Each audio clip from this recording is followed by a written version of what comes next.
Hello, welcome to Website Wednesday.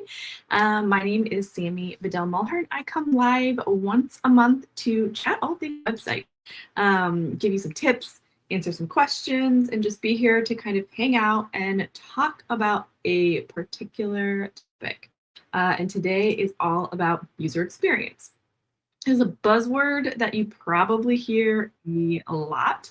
Uh, Talking about websites in content creation, whatnot, SEO, search engine optimization. But what does that really mean? Because I feel like we talk about user experience, like everybody should just automatically know what that means. And it can be confusing. Let's talk about first what user experience is and how we can think about it, and then also talk about how you can start to look at your website and start to think about what types of things you might want to shift, change, update, etc. Sound good? Excuse me. We are live on Facebook and LinkedIn and YouTube. I have my LinkedIn pulled up. If you have questions, make sure you drop them in here, whether you're watching it now or watching the replay. Thank you so much for being here. I really appreciate you showing up and spending some time to learn how to maximize your website and get more conversions, which is what our ultimate goal is here for these websites. Okay. So when we think about user experience on a website, I think a lot of times we start to think things technically, process things technically, get nervous about what that means. And now we have to build all these funnels and we have to do all this stuff. And yes, it can go, you can continue to work on it as you start to build in your funnels for user experience and make sure that you're treating your customers and your visitors well. You can continue to grow and add and layer more sophisticated strategies. But for the purpose of today's conversation, I want to just kind of start at the beginning.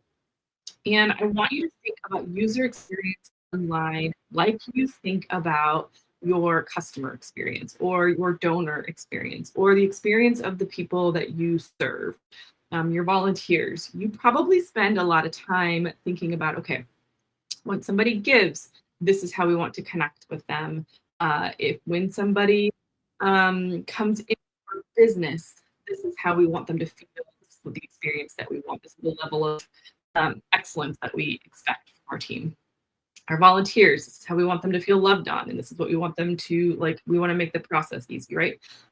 So think about if you're a food bank and you have people coming in, it's also the systems. How do we make it easy for them to know, okay, this is the step, then you do this, then you do this? How do we communicate all of that and make that experience, that user experience, smooth and positive and engaging for them when they're coming to pick up their food at the food bank, right? Signage, it's the training our volunteers have, it's the way we choose to package the food that we're delivering, it's the way we have the flow of traffic, how we schedule times. All of those things are all part of your user experience in kind of that face-to-face tangible way. And so your website is really no different. So your experience on your website is how easy is it for them to get to where they need to go? How clear is it what you do and kind of the action you need them to take? Or how clear is it that they can find the information that they need to find to be able to show up at the right time at the food bank? And obviously, everything is not going to just happen on your website.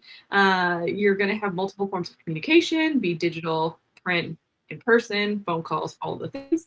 But we want your website to really mirror that experience. And so I say all this because I don't want you to overthink the website as something different.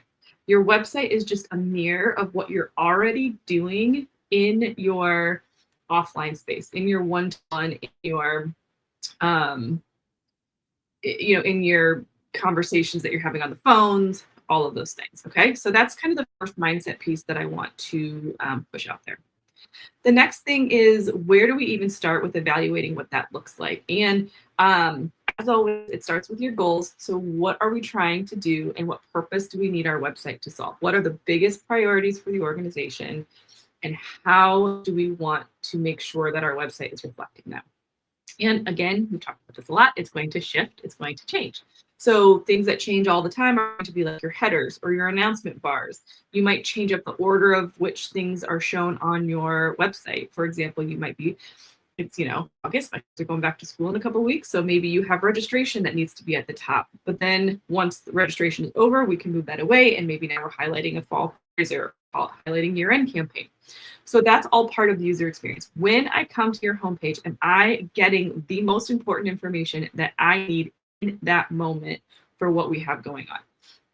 All of your other content is still important. You're going to be driving people to other pages, but we want to make sure it's super clear. When I come here, because I know this is something that I need to do, I can easily find that information and we can move on.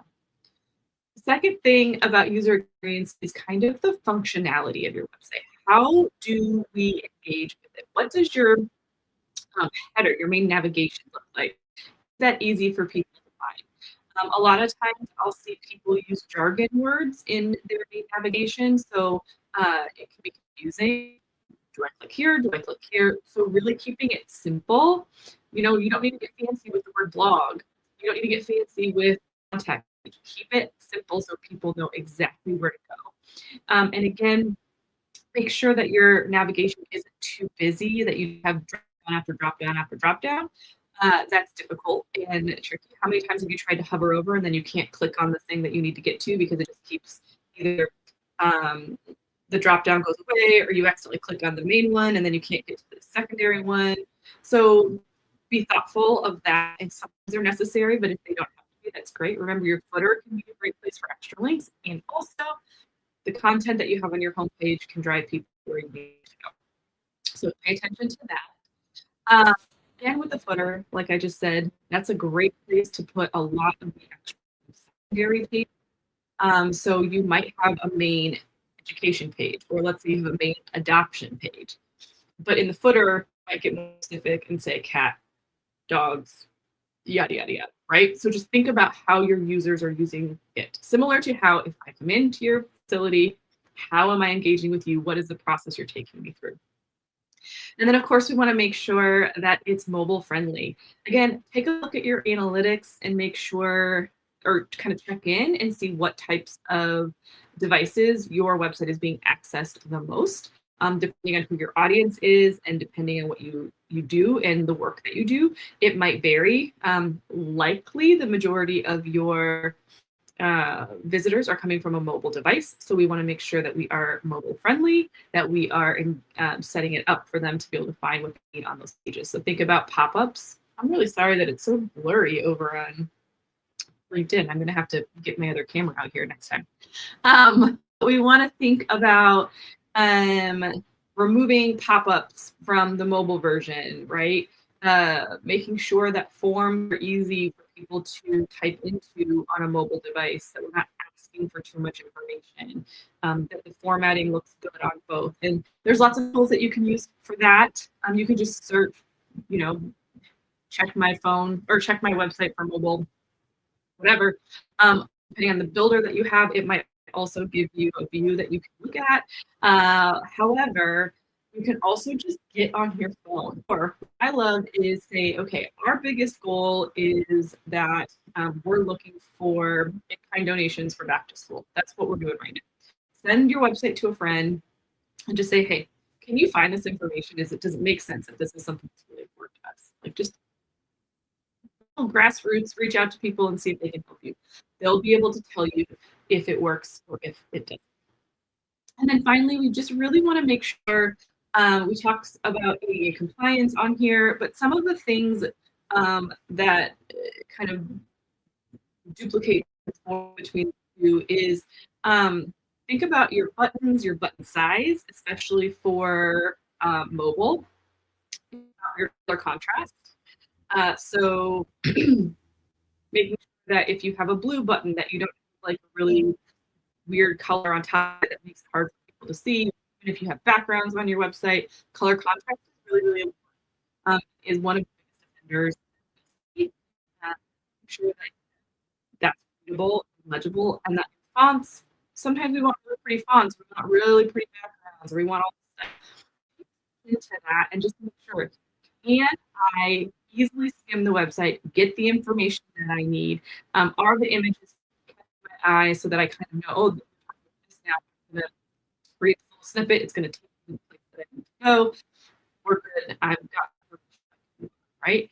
So really think and be thoughtful about how you're utilizing those things. It's not necessarily about it being the prettiest and most designed website if it's hard for people to navigate and it's hard for people to kind of skim and read and see what we're trying to accomplish.